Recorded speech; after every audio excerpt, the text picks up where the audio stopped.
Now, the first thing I do when I'm presented with a TikTok video is to wonder whether it's real or not. Because any TikToker tries to gain clout. It's literally why they exist on that platform. It's to get the bukake of likes, as some other content creators put it. And it makes sense, really, because if you don't want people to share your video, if you don't want people to see your message, then why are you making a video? You could just talk about this in your room between your walls. But they do want clout, and there's several ways to get it. You can be funny, you can say something really interesting, you can say something outrageous, or you can say something monumentally stupid. So when I see something monumentally stupid, especially when it's like this, and it's obviously orchestrated, like this person allegedly has been crying, but chose not to wash their face before making the video. As always, remember, the way that the content creator presents themselves is how they choose to present themselves. It's very likely to be fake, but then you go into the comments section and you see horrified that there's people agreeing with the take. And they have no reason to chase for clout. Like, they're not making money over this, and yet they're agreeing with it. So, I guess we should hear what the take is and see if we can add anything to it. Oh, I just got yelled at for asking a very reasonable question. So I'm applying to go somewhere, and I just wanted to know, are there accommodations for people who struggle with time blindness and being on time? And then the person I was with interrupted and acted like I was asking something else, and then when we were done, they actually started yelling at me and saying that accommodations for time blindness doesn't exist, and if you struggle with being on time, you'll never be able to get a job. I mean, that person is a mortal busybody, right? Like, normally, I don't care about what other people next to me are saying, even if it's something absolutely ridiculous. But this mortal busybody person gave you a really good advice. Like, you should be on time, you should be punctual. So if you want to say that, well, this mortal busybody person is the problem, and maybe we shouldn't have mortal busybody people, take into account that if you were to say a racist joke, you would also have, like, people attacking you. So I guess, like, the thing here is that by saying, by trying to pretend that it's okay not to be on time, you're attacking that person's values. And it's the same way that if you were to say a racist joke, you'd be attacking a liberal person's values, and that's why they would start having a dialogue with you, even if they don't know who you are, and honestly, it shouldn't be their business. Assuming that this event even took place, by the way, because I find it very bizarre. I mean, you're basically saying that a complete stranger decided to chastise you for this. It's possible, but again, in my opinion, it's very unlikely. Provided you're trying your absolute best to be there. And then they're like, your stupid generation wants to destroy the workplace. And yeah, I think that a culture where workers are just cut off because they struggle with being on time, when there's other solutions that we can look to, I think... I love the fact that she's not denying it. It's like, well, your generation is trying to destroy the workplace. Yeah, yes we are. I mean, it's interesting because you get like all these young people, and they only look through the prism of being employed. They never look through the prism of starting a business. This is what the U.S. education system does.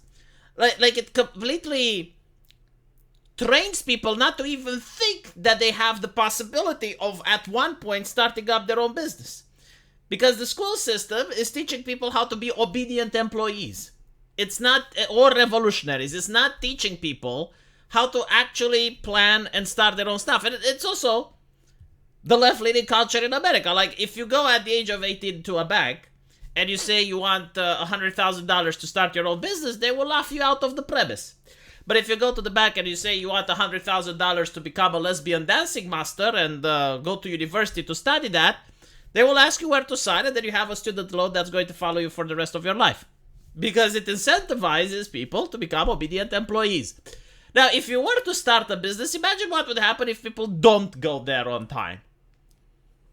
So, like, let's say you want to hire an editor to do your TikTok videos. Do you not want the editing to be given to you on time? Do you not expect some consistency? Do you think you can run a business if every person just arrives whenever they want to? What if the customer is there and there's no one to serve them? Right? So like, you do not have the empathy required to position yourself in the shoes of the person that does the business. And then you only view yourself as the employee. Well, okay, you're an employee at a business. People go there whenever they want. The customer is angry, dissatisfied. They don't go to that business anymore. The business goes bankrupt and it fires everyone. Is that the type of thing you want? Now, of course, she then goes on and says, I think that just anybody who thinks it's okay to just treat people like that, yeah, that culture needs to be dismantled. yeah, so like literally parroting points from the university, like the word dismantle. Like how many times do normal people use it in their day-to-day life? Like that is a buzzword that's coming from university, from critical theory. The culture needs to be dismantled and replaced with what exactly? And not to mention, when you're at the workplace, and let's say you don't arrive on time. Right, it can happen once and people can be understanding. But let's put it differently. Let's say you do arrive on time. And honestly, like this used to be one of the hardest things that I had to do when I was actually going to the hospital or at the university. I was like having to wake up every single morning. Was one of the hardest things. Like I don't like waking up early in the morning, but I had to do it, right? Like everyone else. Now imagine you wake up and you are there on time, but everyone else isn't, or some people aren't. Like some people can go to work at 9 p.m. So you're there at 8 a.m. and then you see other people who oversleep and nothing happens to them. There's no punishment. Why would you come on time in the future? Why would you even waste the energy to wake up at 7 a.m. so that you can be there at 8 every single day, knowing that other people wake up at 8 and go there at 9? So you can see just like by being lenient and by allowing people to be late, you're creating a problem. You're creating a system where more and more people are going to not care about being there on time. And again, the customer is going to be there. The customer is going to get upset, angry. It's probably going to go to another business. It is horrible that the U.S. education system doesn't even try to address this or to explain this. So it does literally the opposite, right? It's like, oh, we need to dismantle this culture. Interesting. Again, like none of these people, which are very young, and that's not a bad thing, but they're not creating anything, right? They have never created a culture, but they want to dismantle the one that's already created. How about you create your own first, you show that it's working, and then you dismantle the one that already exists?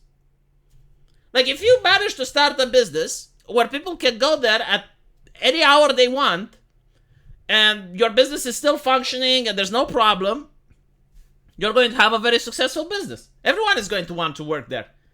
I mean, I would want to work. I would even accept being paid less if I could go in at whatever hour I want, if I could have my own schedule, right? In fact, many businesses are trying this with allowing people to work from home. But you still have deadlines. You still have to give the thing on time.